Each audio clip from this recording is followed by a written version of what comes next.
Fans have been none too happy with Nintendo recently, specifically with how they've been treating their older games. And also the OLED Switch, but we've already talked about that. We're not bringing that back up. We've been getting some ports of the older stuff. I really do like the fact that I could play basically every mainline Super Mario Bros. Game from the original all the way up to Galaxy on my Switch, but they usually don't do much, if anything at all, to spice up these classic games. They usually don't touch them at all. It's usually just a straight port. Recently, in the lull of Mario games that we've been in, I've been playing through some Mario fan games and ROM hacks over on Twitch. This is how I say Mario. If that's going to be a problem for you, just get out of this video right now. Click off. There are a whole sea of fan creations out there, but today I want to highlight the fan ports, where fans make some little quality of life changes to these classic games, or they just add a little something to breathe some new life into them. These are a bunch of games that just put a new spin on the Mario games you've probably played a million times already. I wish I could tell you to try them for yourself, but I'm not trying to go to Nintendo jail today. I got a family.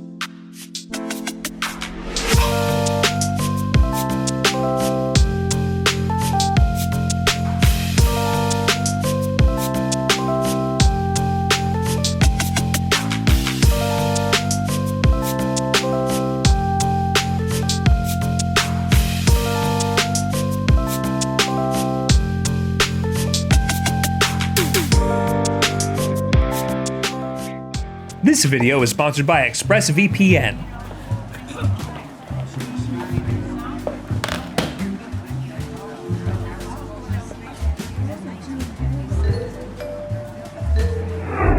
Hey, look at me, I'm a bad guy, I'll come for all your stuff. Not so fast, idiot. Oh no, it's VPN Man. You'll never take me alive. Come here, you. Ha! On a public network, anyone can see what you're doing, even the bad guys. ExpressVPN creates a virtual tunnel to protect your data against creeps. You can also use ExpressVPN to change your location, which helps tremendously when I want to watch some Zutomayo when it's blocked in my country, or if you're my mother and you want to watch some weird Scandinavian show on Netflix. I was just thinking about you, I swear to God. Oh my God, how have you been enjoying your shows? Thank you to ExpressVPN. Oh, I got the feedback. I just kept trying other countries. I figured try a country close to Sweden because that was the last one that had the thing in English. Because I use ExpressVPN every single time I do a live stream because my ISP sometimes likes to drop my connection to Twitch, and ExpressVPN encrypts my data so my ISP has no idea what I'm doing. And the connection is stable the whole time. So I feel so much better. I've been watching my show. Oh, you got it to work. Yeah, I got it to work. Oh, that's great.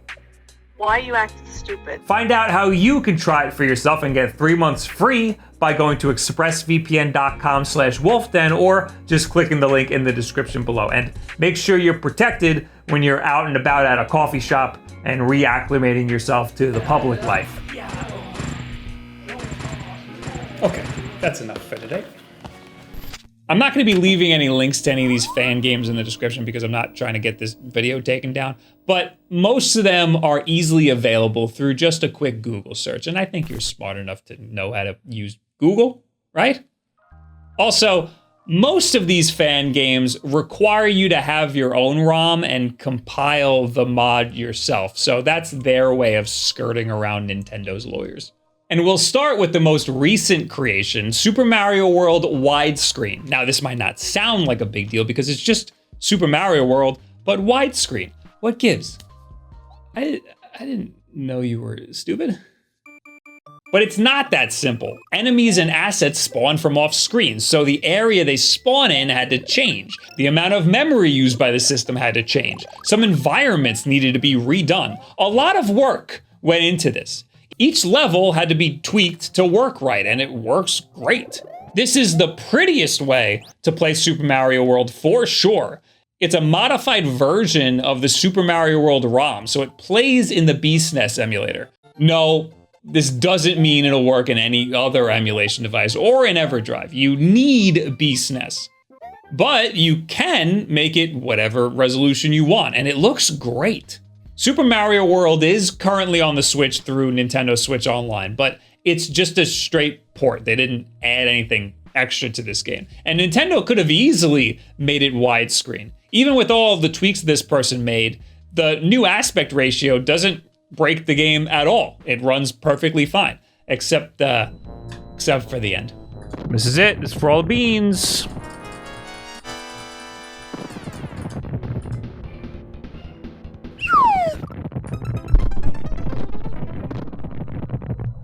My favorite port on this list is Super Mario 64 Plus. This is another PC port, not to be confused with the 4K PC port you might have heard about a little while ago that wasn't really 4K. But this one adds a lot of tweaks to the game that make the game either way easier or way, way harder. Whatever you want. There's, again, widescreen, and maybe the improvement I've been asking for like 20 years, a free look rotating camera. It's not exactly Mario Odyssey. The camera controls aren't perfect, but it's way, way better than whatever nonsense was going on before. But there's other quality of life improvements too, like the ability to stay in a level after you get a star. This kind of breaks the game in some areas, but it's a nice way to feel like you're playing a modern Mario game. You even have the option to add mechanics from modern Mario games, like the dive hop from Sunshine and the ground pound dive from Mario Odyssey, which feels amazing in this game. They even went as far as to fix things like blue coin switches, allowing them to respawn so you don't have to quit the level if you mess it up. There's way too many small improvements to go over here. There's also technical improvements like 4K resolution, 60 frames per second, no draw distance. You can disable when Mario gets really shitty looking if the camera's too far away. And if you're way too good and need to be nerfed, there's a hard mode, a green demon mode, which makes the one-up mushrooms that chase you deadly, and permadeath mode.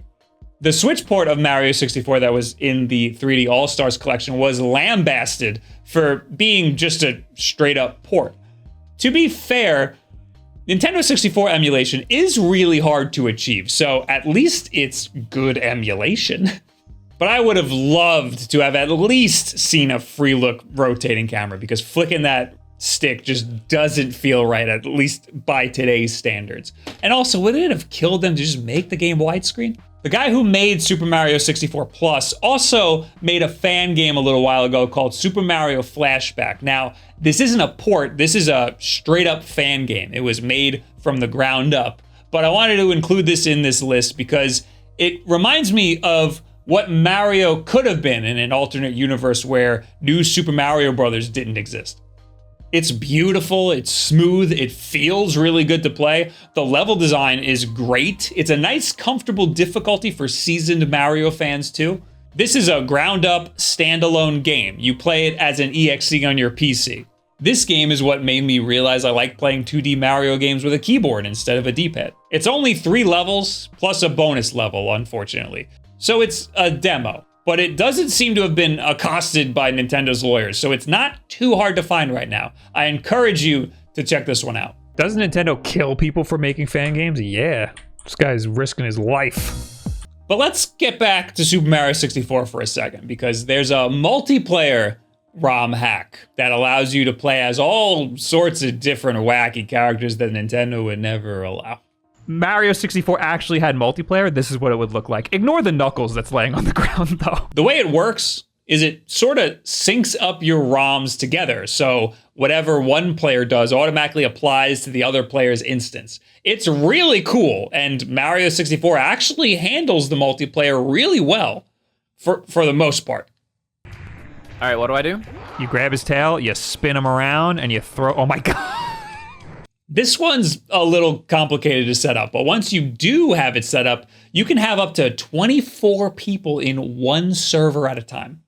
There's another version that allows you to play with up to 100 players, but that version seems to have been lost to time, and that's a lot of people. This is a great time if you can get a bunch of people together, because Mario 64 is awesome, but imagine how awesome it is with friends. Speaking of multiplayer, there's an old fan-made engine called Super Mario Bros. X that is like 8 years old and has long since been DMCA'd. It was an engine that allowed people to make their own Mario games. So it's kind of like Mario Maker before Mario Maker, which is probably why it was DMCA'd. But anyway, this engine allowed for split screen multiplayer, Toe Jam and Earl style, where if you stray too far away from someone, it'll just pop into split screen mode. I wish it was a little smoother. Popping in sometimes messes up a jump, but for the most part, it's a welcome addition to the game. You no longer have to wait for players who are too slow like you do in New Super Mario Bros. Or Super Mario 3D World. Someone recreated the entirety of Super Mario Bros. 3 in this engine. It's not perfect, but it's as perfect as they could get it given the limitations. Good luck trying to find that. It's buried in some forum somewhere. But thanks to all that and Parsec, I was able to play Super Mario Bros. 3 online with simultaneous multiplayer and get someone to the end who has never beaten the game before. He's gonna come right for you. Right now, go. Yeah! Dude, no way! No way! Oh my god! Super Mario Deluxe on the Game Boy Color had this sort of simultaneous multiplayer. I would pay a full $60 if they added this sort of multiplayer to the All-Stars collection. I mean, that's a lot of money, but I would play the out of it, so it's justified. And finally, the saddest DMCA of all, Mario Royale. Oh, what a fun month that was. Mario Royale was a browser game that perfectly recreated some of the levels from the original Super Mario Bros. It was a battle royale, so 100 players versus each other, and it was a mad dash to beat Bowser. If this sounds familiar, you've either heard me talk about it before or you're thinking of Super Mario 35, the short-lived Nintendo Switch Online game that was kinda cool, but not nearly as good as the bootleg. In Mario Royale, the environment was shared, so you can throw shells at other players and steal power-ups from each other. It was brutal. There was even a lobby system. I used to stream myself playing the game and I would drop the room code in the chat and players could join whatever instance I was joining. It was so much fun, but sadly, Nintendo put the kibosh on it very quickly. It turned into DMCA Royale for a little bit, but that just wasn't the same. I'm happy that Mario 35 existed, but it just didn't really come close to matching the brilliance that was Mario Royale. What I'm trying to say is, I want more multiplayer Mario, and no, Mario Maker 2 just isn't really cutting it right now. Ugh.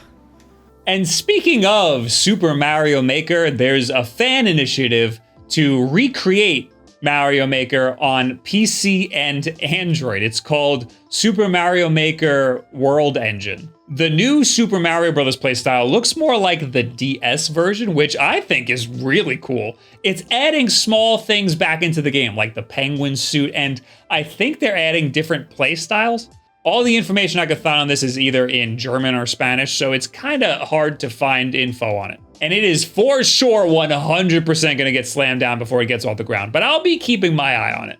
If they add stuff like the Super Mario Land playstyle, or even the mystery mushrooms back into the game, maybe some extra mechanics for some of the characters, I'd love to give this a try. And that's about all I've got for Mario fan ports. As you can see, fans have been doing a pretty good job of keeping these old Mario games fresh and new. Arguably a better job than Nintendo has been doing. Of course, there's a whole slew of fan games and ROM hacks. I've been going down a rabbit hole of all sorts of different Mario ROM hacks, and they've been awesome. But I haven't played nearly enough, and I don't feel at all qualified to talk about those, at least yet. I know Nintendo absolutely hates when fans distribute their old stuff, but they can learn a lot here. There's clearly a lot of demand from the community. I encourage you guys to check out some of these games if you can, but not too many of you. I don't want to ruin the fun for us, you know? We got a good thing going, let's not make a big deal out of it. So what do you guys think about all these Mario fan ports and what the community has done versus what Nintendo themselves has done for Mario recently? You can leave it in the comments below. You can add me on Twitter or any and all this other social media garbage. Of course, we got new videos here at least once a week. We also have twitch.tv/WolffDen, where I've been playing through, I think I've played every one of these games on that channel. And most of those streams make it over to youtube.com/WolffDenClips at some point. I'll have a playlist of all of the Wulff Den Clips videos where I played these games. I also thank you, ExpressVPN, for helping sponsor this video. And of course, the most important thing that you can do to help support us is support our sponsors. Also, just watch the video.